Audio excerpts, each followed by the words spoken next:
Today's chapter is the Afterword. Japanese newspapers often contain full-page advertisements for fortune-telling based on one's carved personal seal. When I think how much such advertising must cost, my mind reels. Even so, those who advertise turn a profit, which just goes to show you how many people believe fortune tellers can tell them whether their luck is good or bad, whether their fortune holds calamity or blessing. In fact, there are all sorts of fortune tellers. Some read your palm, others read the aspect of your house or family grave. Still others tell you what your lucky and unlucky days are. All stay in business for one reason. People believe that fortune telling has some connection to their happiness or unhappiness in this world. This belief is deep rooted, but Buddhism treats all forms of divination, without exception, as sheer superstition. True happiness comes not from the shape of your seal or the lines of your palm, Buddhism tells us, but from doing good deeds in your daily life. Good deeds yield good results. Bad deeds yield bad results. My deeds yield my results. No pumpkin seed ever produced an eggplant. Only seeds that are planted bring results. Sometimes results appear right away, but other times the waiting time may be decades or may even extend into the next lifetime. Whether the process is quick or slow, in the end, every deed bears fruits. The law of cause and effect operates completely independently of our wishes and convenience. To live each day with diligence, believing in this great law, is the way of the Buddhist, the way of the Shinran students. Some of the traits most lacking in people today are diligence and effort. People choose the easy path, just as water flows downhill. They want results without effort, like those who dream of winning big in the lottery. Dogs wag their tails at those who feed them, howl and snap at those who don't. Human nature isn't much different. We have become rather like beasts, perhaps because society puts so much emphasis on schools and intellectual education while ignoring the importance of moral education. A woman once asked an eminent priest about educating her baby and was told it's too late. But he is still a newborn, she protested. To educate him properly, said the priest, I need to start with your mother. The woman was amazed. Time and again, someone took time and effort. Chrysanthemum bloom. Even producing a beautiful, fragrant flower cannot be done overnight. Raising a child to become a person of integrity is no easy task. Proper schooling is, of course, important, but what they absorb from parents and particularly from parents' unspoken attitudes is far more important in building character. How a child turns out depends on its parents' actions. There is an old English saying, the hand that rocks the cradle is the hand that rules the world.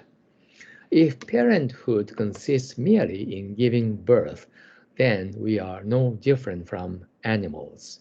Those who live in ignorance of the law of cause and effect, living lives of self-indulgence and vice, will surely suffer in this world.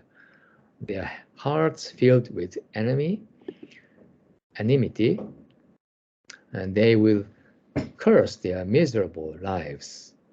They bring ruin on themselves and plunge their children into adversity as well. If the needle does not go in a straight line, the stitches will not lie straight. Parents must teach by example. You aren't qualified to be a parent unless you know at least 100 fairy tales and edifying stories, declares one educator. Interesting stories can fill small souls with determination, nurturing an invincible spirit, and reading the mind of endurance, polishing it to diamond brightness. Those who walk toward the light inevitably prosper. Those who run into the darkness inevitably come to ruin. I have endeavored to press on step by step into the light, accompanied by others who share ties with Buddhism. It would make me very happy if the stories here prove useful to readers. Gentetsu Takamori, the afterword is on. Yeah, so this is this story. Yeah, it's very important to memorize those short stories and episodes to give influence to other people. Anecdotes have power. We don't want to hear uh, uh, like preaching, or we don't want to learn lessons so much, but we are interested in other people's experience, their concrete stories, and full of excitement, and then a little bit of lesson people can learn.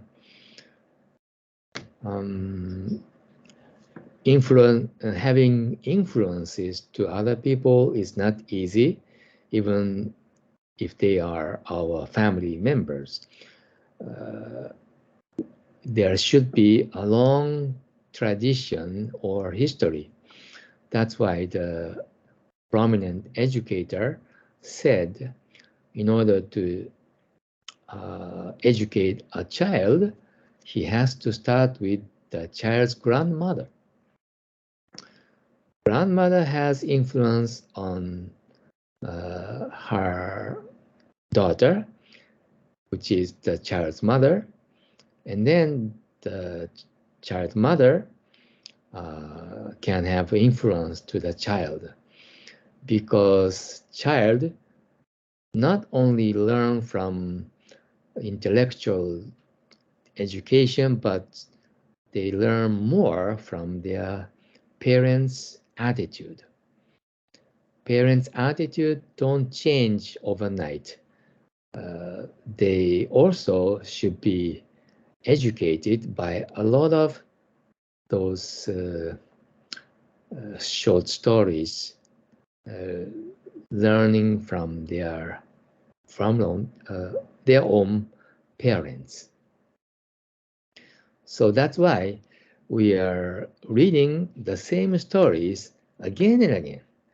We finished this book maybe a few times already, and then we will start again with the same book, maybe, I don't know, something you forgot along the way, or the Seeds of Happiness. But again, please don't think the same story again and again. We should listen to the same story until we memorize them, and then we can share them with other people. Okay, that's all for today's recitation meditation practice. Good job.